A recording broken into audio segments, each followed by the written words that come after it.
In Algonac, there is a high demand for a rehabilitation center for not only the younger generation, but also for the elderly who are typically sent to nursing homes for rehabilitation. With the right research, funding, and strategic planning, we can expand the community first and make it one of the largest healthcare systems in our area. Algonac and the surrounding cities can benefit from these types of services as our population is primarily the elderly and young adults. Let's break things down and look closely at ways to make this one of the best healthcare systems around. Algonac is a small population town of about 4,039 people. There are 3,231 adults, 709 of those are seniors. Out of that, there are 808 children. As of today, there are a few physical therapy places, 2 in Algonac to be exact, but there are no places for seniors to receive care after surgery and a hospital stay that requires rehabilitation. This could benefit our community and also utilize the doctors that practice within the area as well. The lack of facilities with these capabilities encourages patients to venture out of the community for care. Community First has 3 locations in St. Clair County. The first one being located in Algonac, another in New Haven, and another in Port Huron.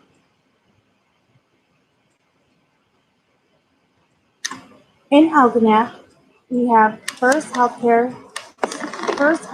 Systems, and they have been established since 1975.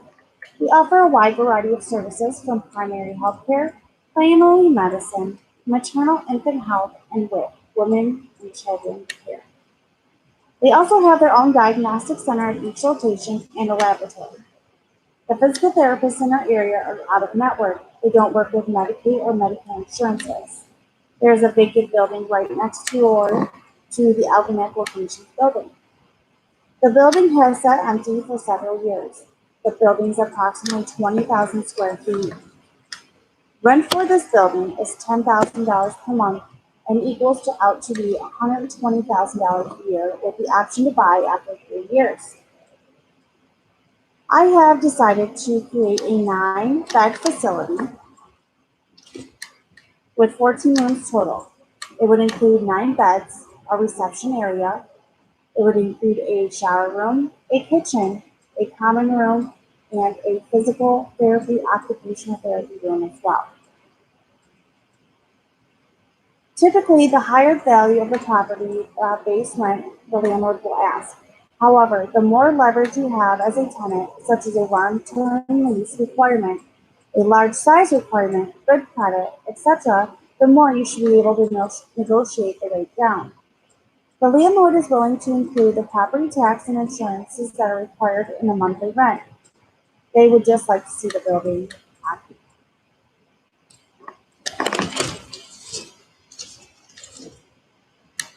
Now, in week 3, we learned about patient check-in services, emergency medical records, EMRs, and billing. With billing, patient check-ins would start with checking insurances, patient forms, claims filed for services, physician documented treatment plans, claim submissions to insurances, claim adjunctions, reimbursements from the insurance company, which states how much the insurance is willing to pay, a patient bill with outstanding balances, if any, and then a follow-up. And then after 60 days, be sent over to collections. Electronic medical records would be a great asset to have in our building because it allows us to communicate with all of our other physicians and their primary care physicians if they are involved. With electronic medical records, you have to build a team, prepare the software, determine the type of systems that we're going to use. Patient treatment rooms is where information is stored with security. We have to create a workflow.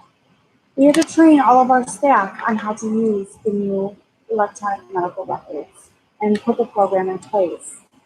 The launching of the program, receiving feedback from our patients, and then audits, annually so that we know how we're doing with it or where we need to fix and find a better suitable place for it. The problem that we may encounter is having the funding to cover the cost of opening a new facility and maintaining the rent and having adequate staff. To maintain the building, we would have to have an HVAC system. This is our heating and cooling system and also our lighting system.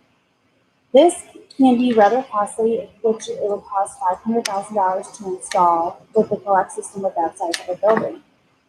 Monthly maintenance, roughly $5,000 a month. We also have to factor in water bills and gas bills, which are generally between $2,000 and $4,000 a month.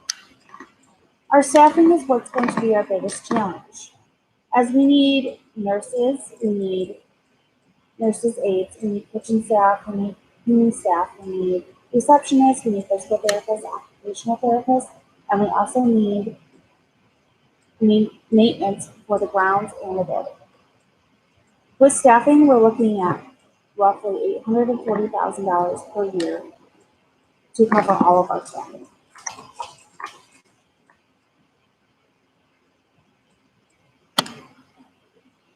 With Community First Health Systems already established and having multiple locations, we would need to take out a large principal loan. This financing offer existing homes with large amounts of capital. They normally start about around $1 million in size. Homes must put down collateral. They also must pass certain credit and business worthiness standards. Once secured, the loan can be used for a variety of purposes. In some cases, these loans can be obtained through the government, housing and urban development. With this, we were looking at a $1.6 million loan.